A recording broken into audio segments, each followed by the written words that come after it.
مولاي صل وسلم دائما ابدا على حبيبك خير الخلق كلهم. السلام علیکم ورحمۃ اللہ وبرکاتہ. ناظرین، پروگرام نور سحر کے ساتھ آپ کا میزبان حافظ محمد طلحہ مسرور آپ کی خدمت میں حاضر. ناظرین گرامی قدر، صوفی ابو انیس محمد برکت رحمہ اللہ تعالیٰ کی مشہور تعلیم اسماء النبی الکریم صلی اللہ علیہ وآلہ وسلم سے ایک اسم مبارک سیدنا الماہی صلی اللہ علیہ وآلہ وسلم ہمارے سردار آقا و مولا، گناہوں کو مٹانے والے اور ہماری مغفرت فرمانے والے، درود و سلام بھیجے اللہ آپ صلی اللہ علیہ وآلہ وسلم، آپ کی آل پاک و صحابہ کرام پر. ناظرین گرامی قدر، حضرت ابو ہریرہ رضی اللہ تعالیٰ عنہ سے روایت ہے کہ ایک روز نبی پاک صلی اللہ علیہ وآلہ وسلم نے مجھے اپنے نالین مبارک دیے اور فرمایا، یا ابا ہریرہ خذ نعلی ہاتین، یہ نالین میرے پکڑو، فبشرہ من قال لا الہ الا اللہ دخل الجنہ، اور نکل جاؤ اور جو یہ نالین کو دیکھ کر کلمہ پڑھ کر مجھے اللہ کا آخری نبی اور اللہ کے سوا کوئی عبادت کے لائق نہیں یہ تسلیم کرتا چلا جائے گا، اس کو جنت کی بشارت اور خوشخبری سناتے چلے جانا. اور حضرت معاذ بن جبل رضی اللہ تعالیٰ عنہ کو دیکھا جائے تو آپ کو آقا صلی اللہ علیہ وآلہ وسلم نے فرمایا، معاذ تمہیں ایک ایسی چیز نہ بتاؤں، حالانکہ ٹین ایج ہے، یا معاذ تمہیں کوئی ایسی چیز نہ بتاؤں جو تمہیں جنت تک لے جائے؟ تو حضرت معاذ بن جبل رضی اللہ تعالیٰ عنہ نے فرمایا، یا رسول اللہ صلی اللہ علیہ وسلم، اس سے بڑھ کر میرے لیے اور خوش قسمتی والی کیا بات ہوگی؟ تو نبی پاک صلی اللہ علیہ وسلم نے ارشاد فرمایا، معاذ پھر یاد رکھنا، من قال لا الہ الا اللہ واحدا دخل الجنہ، جس نے ایک مرتبہ لا الہ الا اللہ محمد الرسول اللہ کا اذکار کا ذکر کر لیا اور اقرار کر لیا تو وہ اس کو بشارت ہے کہ وہ جنتی ہو گیا. ناظرین گرامی قدر، حضور صلی اللہ علیہ وآلہ وسلم سراپا رحمت للعالمین، شفیع المذنبین، راحت العاشقین، مراد المشتاقین، اور وما ارسلناک الا رحمت للعالمین. اور قرآن کے اندر رب ذوالجلال نے جن کی قسمیں اٹھائیں وہ پیارے لجپال مدنی منٹھار آقا صلی اللہ علیہ وآلہ وسلم. 12 ربیع الاول کو آپ کی ولادت ہوئی اور یہ پورا مہینہ ربیع الاول کا ان کی آمد کا ذکر سناتا رہتا ہے. ناظرین گرامی قدر، حضور صلی اللہ علیہ وآلہ وسلم کے حسن و جمال کے تذکرے کرنے کے لیے آج سیٹ پر میرے ساتھ موجود میرے کلاس فیلو، میرے نہایت ہی مشفق دوست، نوجوان مذہبی اسکالر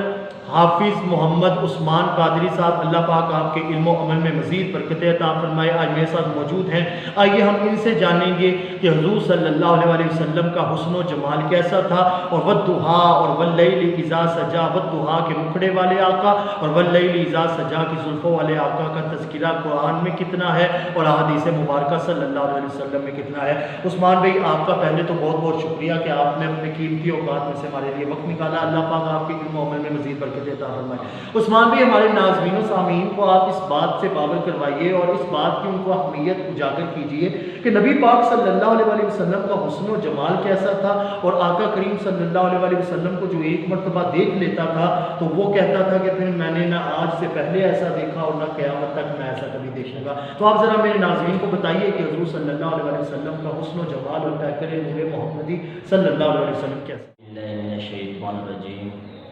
بسم اللہ الرحمن الرحیم، والضحیٰ واللیل اذا سجا، صدق اللہ العظیم. سب سے پہلے طلب معاف ہوں، شکر گزار ہوں، آپ نے مجھے اس قابل سمجھا، اپنے پروگرام میں مجھے دعوت دی. دیکھیں طلب یہ کہ ہمارے نبی اکرم صلی اللہ علیہ وآلہ وسلم سراپا نور ہے، اس میں کوئی شک نہیں ہے. صحابہ رسول حضرت حسان فرماتے ہیں کہ ان کا یہ مشہور اشعار بھی ہے جو ہر بچہ کو یاد ہے کہ وہ فرماتے ہیں، وَأَحْسَنُ مِنْكَ لَمْ تَرْكَ عَيْنٍ وَأَجْمَلُ مِنْكَ لَمْ تَلِدْ النِّسَاءُ خُلِقْتَ مُبَرَّأً مِنْ كُلِّ عَيْبٍ كَأَنَّكَ قَدْ خُلِقْتَ كَمَا تَشَاءُ. حضرت حسان نبی اکرم صلی اللہ علیہ وسلم کو دیکھ کر یہ کہنا چاہتے ہیں کہ یا رسول اللہ صلی اللہ علیہ وسلم، اللہ رب العزت نے کائنات کی ہر چیز، ہر شے اپنی مرضی کے مطابق بنائی. جب آپ کی باری آئی اللہ رب العزت نے آپ کو اپنی مرضی کے مطابق بنایا، اپنے مرضی کے مطابق پیدا کیا. یہاں پر میں اپنے ذوق میں منع کرنا چاہتا ہوں، کأنک قد خلقت کما تشاء، وہ یہ کہ حضرت حسان یہ کہنا چاہتے ہیں کہ یا رسول اللہ صلی اللہ علیہ وسلم میرا تخیل یہ ہے کہ اللہ رب العزت نے جب آپ کا چہرہ مبارک بنایا ہوگا، آپ سے پوچھا ہوگا میرے محبوب آپ کا چہرہ کیسے بنا، آپ نے کہا ہوگا یا اللہ میرا چہرہ ایسے بنا میں آسمان کی طرف دیکھوں تو آپ قبلہ بدل دیں۔ ناظرین گرامی قدر، اور ہے حقیقت بھی یہی کہ نبی پاک صلی اللہ علیہ وسلم کا چہرہ مبارک اتنا حسین تھا کہ جس نے بھی دیکھا اور وہ یہی دیکھنے کے بعد بولا کہ میں نے ایسا حسین چہرہ نہ اس سے پہلے کبھی دیکھا ہے اور نہ ہی قیامت تک اس کے بعد کبھی ایسا چہرہ دیکھوں گا۔ ناظرین گرامی قدر، حضور صلی اللہ علیہ وسلم کے چہرے کے بارے میں ایسے ہی تو نہیں رب ذوالجلال نے ارشاد فرمایا وَالضُّحَىٰ، اے محبوب تیرے مکھڑے کی قسم، اور اسی طرح حضور صلی اللہ علیہ وسلم دوسرے پارے کے اندر فرمایا قد نرا تقلب وجهک فی السماء، کہ محبوب وہ مسجد ذو قبلۃ ہے، وہاں پر سارے نمازی اپنی نمازوں میں مصروف تھے، لیکن دو ہستیاں ایسی تھیں جو آپس میں مصروف تھیں، ایک رب ذوالجلال کی ذات اور ایک محمد مصطفیٰ کی ذات۔ محبوب اپنے محب کو دیکھ رہا تھا اور محب اپنے محبوب کو دیکھ رہا تھا، جو اول بھی ہیں جو اول بھی ہیں، جو آخر بھی ہیں، جو ظاہر بھی ہیں، جو باطن بھی ہیں۔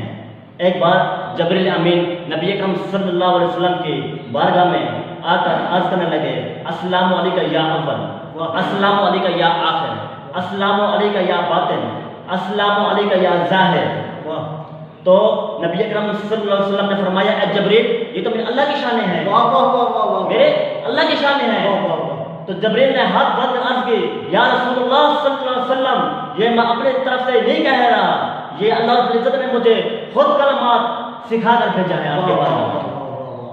ناظرین گرامی قدر، حضور صلی اللہ علیہ وسلم کی طرف جبریل امین بھی اجازت لے کر آتے ہیں، اور سلام اور درود بھیجنا ہو تو جب تک رب ذوالجلال کی طرف سے اجازت نہ ہو وہ درود و سلام بھیج نہیں سکتے۔ ناظرین گرامی قدر، اسی طرح دنیا کی ہر مخلوق، چاہے وہ ذرہ ہو، چاہے وہ شجر ہو، چاہے وہ حجر ہو، ساری مخلوق وہ نبی پاک صلی اللہ علیہ وسلم پر درود و سلام بھیجنے کے لیے رب سے اجازت مانگتی ہے، لیکن تنہا حضور صلی اللہ علیہ وسلم کی امت کا یہ مقام ہے، اور انسانیت کو ایسے ہی تو نہیں افضل البشر کہا ہمیں اور اشرف المخلوقات بنایا۔ میرے نزدیک اشرف المخلوقات بنانے کا مقصد ہی یہ تھا کہ ہمیں اشرف المخلوقات اسی لیے بنایا کیونکہ ہم جب چاہے جدھر چاہے بس ایک مرتبہ دل سے ارادہ کر کے محمد صلی اللہ علیہ وسلم کا نام لے کر درود بھیجے، اللہ پاک 10 نیکیاں بڑھاتا ہے اور 10 گناہوں کو معاف کر دیتا ہے۔ اس طرح اللہ حضرت نے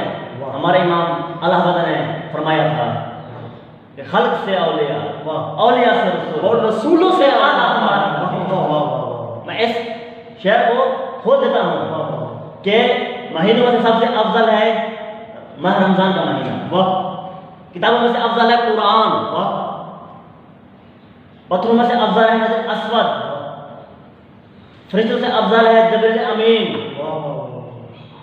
آپ دیکھیں نا ولی کتب سے افضل ہے، غوث اعظم سارے غوث آدم سے افضل ہے، سارے غوث سے افضل ہے، تبا تابع سے افضل ہے، اور جو نبی اکرم صلی اللہ علیہ وسلم ہے وہ سبھی میں سے افضل ہے۔ اب دیکھیں کہ نبی اکرم صلی اللہ علیہ وسلم جو جتنے پہلے بھی ہے نا پیغمبر ہے، اولیاء ہے، جتنا پیغمبر ہے رسول ہے نا، دیکھیے جتنے بھی آئے وہ سارے نبی تھے، آقا نبیوں کے بھی نبی ہیں، جو پہلے جتنے آئے سید الانبیاء، جو جتنے بھی پہلے آئے وہ سارے رسول، آقا رسولوں کے رسول، پہلے جو آئے ان کے لیے صرف نبوت، آقا کے لیے ختم نبوت، پہلے جو آئے ان کے لیے ان کی نبوت تو پھیلی، آقا کی نبوت ذاتی، پہلے جو آئے ان کی نبوت کے بعد نبوت، آقا جو آئے آقا کے نبوت کے بعد قیامت، آقا کے نبوت کے بعد قیامت۔ باقی جو سارے آئے ان کو معراج فرش کا تھا، ان کا معراج، مگر جب آقا کی باری آئی آقا کا معراج عرش کا ہوا۔ ناظرین گرامی قدر، حضور صلی اللہ علیہ وسلم کے معراج کی بات آئی تو پھر نبی پاک صلی اللہ علیہ وسلم کو وہ مقام ملا کہ 21ویں صدی تو کیا، چاہے یہ قیامت کی آخری صدی میں بھی اگر دنیا پہنچ جائے، جتنی مرضی ٹیکنالوجیز بنا لے، جتنی مرضی نئی نئی ایجادات کر لیں، لیکن وہ اس مقام پر نہیں پہنچ سکتی جس مقام پر رب ذوالجلال نے ارشاد فرمایا ما زاغ البصر وما طغى، ایسا مقام تھا کعبہ قوسین او ادنیٰ کا کہ جس کے تخت کے اوپر بیٹھ کر نبی پاک صلی اللہ علیہ وسلم رب کو دیکھ رہے تھے اور رب اپنے محبوب محمد مصطفیٰ صلی اللہ علیہ وسلم کو دیکھ رہا تھا۔ اور جب واپس آئے اور آپ کی امت، ہمارے اصحاب، انہوں نے سوال کیا یا رسول اللہ صلی اللہ علیہ وسلم ہماری معراج کیا ہے؟ تو نبی پاک صلی اللہ علیہ وسلم نے ارشاد فرمایا مومنو یاد رکھنا الصلاۃ معراج المؤمن، کہ مومن کی معراج ہے ہی نماز۔ اب دیکھیں کہ ہمارے نبی کی اتنی شان ہے، اتنی عظمت ہے، جبریل امین حضرت آدم کے پاس صرف 12 مرتبہ ہے،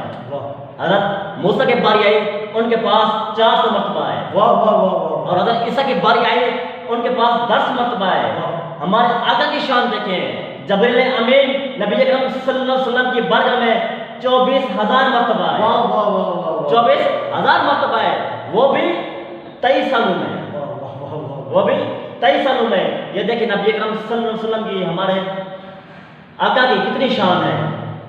کہ ایک بار جبریل امین نے اللہ سے درخواست کی، عرض کی یا باری تعالیٰ میں آپ کے محبوب کے پاس جاتا ہوں، کبھی جرس کی آواز میں، کبھی شہد کی مکھی کی بنبناہٹ میں، کبھی اپنے بشر صوت میں جاتا ہوں، اے اللہ آج مجھے اجازت دے میں اپنی صورت میں جاتا ہوں آپ کے محبوب کے بارگاہ میں، کیونکہ جبریل امین کو ناز تھا کہ میں بہت بڑا سونا ہوں، میں بہت بڑا حسین ہوں، اس کو اپنے اوپر فخر تھا اپنے حسین ہونے پر۔ تو اللہ نے فرمایا جا جبریل آج تمہیں اجازت ہے، آج تم میرے محبوب کے پاس جا، اپنی اصل شکل میں جا۔ حضرت گرامی جب جبریل امین سیدھا سے جب چلے نا تو اس نے اپنے سارے پردے اتار دیے، ادھر ادھر اللہ رب العزت نے اپنے نبی محمد مصطفیٰ، اپنے محبوب محمد مصطفیٰ صلی اللہ علیہ وسلم کو ان کے دل پر وحی کر دی، اے میرے محبوب جبریل امین آ رہے ہیں، انہوں نے سارے پردے اتارے ہیں، اے محبوب تم سارے پردے نہ اتارنا، تم صرف ایک پردہ اتارنا۔ نبی اکرم صلی اللہ علیہ وسلم حرم کعبہ میں تھے، کعبے کے طواف میں تھے، جبریل امین صرف منتہا سے چلے تھے، جب مکہ کے باہر ایک پہاڑ ہے جبل ابو قبیس، جبل ابو قبیس، جب جبریل امین وہاں پر اترے نا تو دیکھا کہ اتنا نور ہی نور ہے، حرم کعبہ سے اتنا نور ہی نور ہے۔ تو اللہ رب العزت نے کہا جبریل آگے چل، اس پہاڑ کے نیچے اتر۔ جبریل رک گئے، فرمایا جبریل کیوں رک گئے؟ جبریل امین نے عرض کی اے باری تعالیٰ میں ایسے آگے نہیں جا سکتا۔ تو اللہ رب العزت نے کہا جبریل آگے کیوں نہیں جا سکتا؟ تو بڑے ناز سے چلا تھا، تجھے بڑا حوصلہ تھا، اس پہ ناز تھا تجھے کہ میں اپنے تیرے محبوب کو میں اپنا حوصلہ دکھا سکوں، ایسے پہاڑ سے آگے کیوں نہیں جا سکتا؟ تو جبریل نے عرض کی کہ یہ باری تعالیٰ جو نور مجھے سدرہ سے اوپر نہیں جانے دیتا، آج وہ نور مجھے اس پہاڑ سے نیچے اتارنے دیتا۔ اس لیے کوٹ مٹھن کے بادشاہ نے کہا تھا کہ حقیقت محمد کی کوئی پا نہیں سکتا، اتنا چپ کی جائے اللہ کی نہیں سکتا۔ واہ واہ ناظرین گرامی قدر، اور یہ حقیقت اس بات سے آپ کو آشنا ہو جائے گا کہ نبی پاک صلی اللہ علیہ وسلم کو حضرت جبریل امین نے آ کے خود بتایا کہ قلبت مشارق الارض و مغاربها لم ارا افضل من محمد صلی اللہ علیہ وسلم، کہ میں نے مشرق بھی دیکھا، مغرب بھی دیکھا، شمال بھی دیکھا، جنوب بھی دیکھا، اور اگر میں جس طرح قبلہ نے ایک شعر بیان کیا، میں اگر شعر بیان کروں تو فارسی کے اندر کسی نے کیا خوب فرمایا، آفاقہا گردیدام مہرے بتا ورزیدام بس یار خوبا دیدام لیکن تو چیزیں دیگری۔ آقا میں نے مشرق بھی دیکھا، مغرب بھی دیکھا، شمال بھی دیکھا، جنوب بھی دیکھا، جنت دیکھی، دوزخ کو دیکھا، لیکن میں یہ گواہی دیتا ہوں کہ آپ جیسا سونا محبوب آج سے پہلے نہ کبھی دیکھا ہے اور آج کے بعد نہ کبھی نہ دیکھوں گا۔ نبی اکرم صلی اللہ علیہ وسلم کو اللہ رب العزت نے اتنا حسین بنایا، اتنا پیارا بنایا، اتنا سونا بنایا، اتنا سجیلا بنایا کہ آپ اٹھیں تو آسمان کو عروج ملے، واہ واہ جب آپ بیٹھیں تو دھرتی کو سکون ملے، جب آپ بیٹھیں تو دھرتی کو سکون ملے، جب آپ مسکرائیں تو پھول چھڑنے لگے، تو پھول چھڑنے لگے۔ جسے آپ محبت کی نگاہ سے دیکھیں وہ صحابی بنے، جسے رب سے مانگے وہ فاروق اعظم بنے، جسے رب سے مانگے وہ فاروق اعظم بنے، اور جسے چومے وہ حسین بنے، اور جسے مسلح عطا کرے وہ صدیق بنے۔ واہ واہ واہ۔ ناظرین گرامی قدر، حضرت عمر فاروق رضی اللہ تعالیٰ عنہ کی بات ہو رہی تھی تو کسی نے کیا خوب کہا کہ مرد جلال مرد ہنر بھیجنا پڑا، اونچے بدن پہ اونچا ہی سر بھیجنا پڑا، ایک بڑے نبی کی حفاظت کے واسطے فولاد سے بھی سخت بشر بھیجنا پڑا، اور جب بڑھنے لگا تھا زور جہالت کی فوج کا، روئے زمین پہ رب کو عمر بھیجنا پڑا۔ اور حضرت ابوبکر صدیق رضی اللہ تعالیٰ عنہ وہ پہلا مددگار، وہ پہلا صحابی، نبی نے جسے ہر قدم پر دعا دی، وہ افضل بشر بعد از انبیاء ہے، وہ جانے صداقت، وہ جانے وفا ہے، فرشتے اسی کی اداؤں پہ عاشق، اسی کی نمازوں دعاؤں پہ عاشق، نبیوں سے کم تر، اماموں سے اعلیٰ، محمد سے ہر دم وفا کرنے والا، بشر کی شرافت کا معیار ٹھہرا، صداقت کا اونچا وہ مینار ٹھہرا، چلتا ہوا ایک باب حرم تھا، سارے کا سارا تھا قرآن جیسا، خدا کے تھا ایک ایک فرمان جیسا، خدا اس پہ راضی ہوا وہ خدا پر، کہیں قدسی آمین اس کی دعا پر، وہی ثانی اثنین کا ہے مخاطب، اسی کے لیے ہے بڑے سب مراتب، چکاتا تھا نظر عمر اس کے آگے، کھڑے ہو کے شام و سحر اس کے آگے،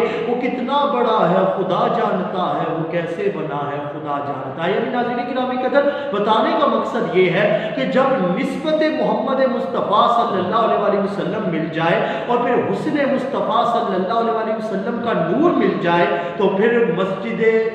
حرام سے آپ مسجد اقصیٰ بھی جائیں تو 1.25 لاکھ کم و بیش انبیاء کو دیکھیں گے کہ وہ سب بندے کر کے بول ہی رہے ہیں، السلام علیکہ یا اول، السلام علیکہ یا آخر، السلام علیکہ یا ظاہر، السلام علیکہ یا باطن۔ جی ناظرین گرامی قدر، دیکھیں کہ آج آپ یا میں اپنی ذہن کی سوچوں میں سوچیں کہ آقا کیسے تھے، آقا کیسے تھے، آقا کو کیا ملا، کتنا ملا، تو میں فقط ایک جملے میں عرض کرنا چاہتا ہوں۔ اللہ رب العزت نے جب آدم کی باری آئی تو فرمایا فتلقى آدم من ربہ کلمات فتاب علیہ، کہ اے آدم چند کلمات لیجئے من کتاب میں سے، من حکمت میں سے، فساد میں سے، بلاغت میں سے، آپ یہ لے جائیے، آپ کے بعد نوح آ رہے ہیں، باقی وہ لائیں گے۔ اے نوح آپ یہ لے جائیے، آپ کے بعد ابراہیم آ رہے ہیں، باقی وہ لائیں گے۔ اے ابراہیم آپ یہ لے جائیے، آپ کے بعد یعقوب آ رہے ہیں، باقی وہ لائیں گے۔ اے یعقوب آپ یہ لے جائیے، آپ کے بعد یوسف آ رہے ہیں، باقی وہ لائیں گے۔ مگر جب حضرت گرامی جب ہمارے محمد مصطفیٰ صلی اللہ علیہ وسلم آقا کی باری آئی تو اللہ رب العزت نے فرمایا الیوم اکملت لکم دینکم واتممت علیکم نعمتی۔ اے محبوب جو پڑھے سارا لے جائیے، آپ کے بعد کسی نے آنا ہی نہیں۔ واہ واہ واہ واہ۔ ناظرین گرامی قدر، حضور صلی اللہ علیہ وسلم کو رب نے فصاحت، بلاغت، تفکر، تدبر، امت کی قیادت، امت کی سیادت اور ایون کہ امت کو یہ مقام دے دیا کہ حضرت موسیٰ علیہ السلام، حافظ ابن کثیر تفسیر ابن کثیر کے اندر کہتے ہیں کہ حضرت موسیٰ علیہ السلام نے 9 مرتبہ دعا مانگی، تو ہاتھ کھول کر پڑھ رہے تھے، تذکرہ آیا کہ بروز قیامت بغیر حساب و کتاب ایک امت جنت میں چلی جائے گی۔ آپ نے تو ہاتھ بند کی، فرمایا اللہم اجعل تلک الامہ، اے باری تعالیٰ یہ امت امتی میری امت بنا دے۔ تو آگے سے رب ذوالجلال نے ارشاد فرمایا لا تلک امت احمد، یہ آپ کی امت نہیں بنا سکتا، یہ محمد مصطفیٰ صلی اللہ علیہ وسلم کی امت ہے۔ دوسرا مقام آیا ادھر بھی اسی طرح، تیسرا مقام آیا وہ بھی اسی طرح، حتیٰ کہ 9 مقامات کے اوپر آپ نے یہی فرمایا تلک امت احمد، تلک امت احمد۔ اب حضرت موسیٰ علیہ السلام نے دعا ہی بدل بدل دیا. آپ نے کہا اللہم اجعلنی من امتی محمد صلی اللہ علیہ وسلم. اے باری تعالیٰ تو عطا نہیں بدلتا تو میں دعا بدل لیتا ہوں. اب کی بار دعا یہ کرتا ہوں کہ مجھ موسیٰ کو محمد مصطفیٰ کا امتی بنا دے. اور وہ جہاں 1.25 لاکھ کم و بیش انبیاء امتی بننے کی خواہشیں کرتے رہے, رب ذوالجلال نے ہمیں یہ نعمت, یہ خیرات بن مانگے عطا کر کے فرمایا کنتم خیر امت اخرجت للناس, تم سب سے بہترین امت ہو. کیوں؟ کیونکہ تم امت موسیٰ, امت عیسیٰ نہیں بلکہ تم امت محمدی صلی اللہ علیہ وسلم. ادھر دیکھیں کہ اللہ رب العزت نے اپنے محبوب کو کے بارے میں فرمایا وما ارسلناک الا رحمۃ للعالمین. اے محبوب ہم نے آپ کو تمام جہانوں کے لیے رحمت بنا کر بھیجا ہے. اب دیکھیے اگر ہم پر حضور کی رحمت نہ ہوتی, حضور کی شفقت نہ ہوتی, حضور کی محبت نہ ہوتی تو ہمارے بھی آج شکل بگڑ ہوتی. کیونکہ جو سب کا انبیاء ہے نا, سب کا جو نبی ہے رسول ہے نا, اگر وہ گناہ کرتے ان کے بڑے ان کے ماتھوں پر گناہ لکھے جاتے ہیں. حضرت موسیٰ علیہ السلام انہوں نے گناہ کیا تو رب کہتا ہے کونوا قردۃ خاسئین, دھتکارے ہوئے بندر بن جاؤ. جی دیکھیے جو سب کا انبیاء میں سے ان کی امت میں سے جو کوئی گناہ کرتا ان کے ماتھ پر لکھا جاتا, ان کی شکل بگڑ جاتی, کوئی بندر پڑ جاتا, کوئی کیا کیا بن جاتا. الغرض دیکھیے کہ ہمارے خوش نصیبی ہے کہ اللہ رب العزت نے ہمیں اپنے محبوب محمد مصطفیٰ صلی اللہ علیہ وسلم کی امت میں سے پیدا کیا. ہمیں اپنے نبی پر فخر ہونا چاہیے. اگر ہمارے اوپر نبی کی رحمت نہ ہوتی, ان کی شفقت نہ ہوتی, ہمارے اوپر بھی بہت بڑے عذاب آ سکتے تھے. ناظرین گرامی قدر, جس طرح عثمان بھائی بیان کر رہے ہیں کہ حضور صلی اللہ علیہ وسلم کی ہم پر رحمت نہ ہوتی, ایون کہ یہ امت تو وہ ہے جس نے چیلنج کیا کہ اگر آپ کا رب سچا ہے, اگر آپ اللہ کے آخری نبی ہیں, رسول سچے ہیں تو آپ ہمارے اوپر عذاب لے کر آئیے. لیکن جب حضور صلی اللہ علیہ وسلم کو یہ چیلنج کرنے کے بعد نبی پاک صلی اللہ علیہ وسلم نے جب رب سے ڈیلنگ کی تو رب نے آگے سے یہ ارشاد فرمایا ما یفعل اللہ بعذابکم ان شکرتم. اے محبوب ان کو بولیے ان کو عذاب دے کر مجھے ملے گا کیا اگر یہ شکر ادا کر لیں. میرے مومنین بندے, یہ کافر بندے ایک مرتبہ کا شکر ادا کر لیں, آپ کو قبول کر لیں, اسلام قبول کر لیں تو مجھے ان کو عذاب دے کر ملے گا کیا. وما کان اللہ لیعذبہم وانت فیہم, میں ان کو عذاب کیسے دے دوں اے محبوب, جب بھی ان کو عذاب دینے کی باری آتی ہے تو دیکھتا ہوں تو مجھے بد دعا کے بکنے والا نہیں.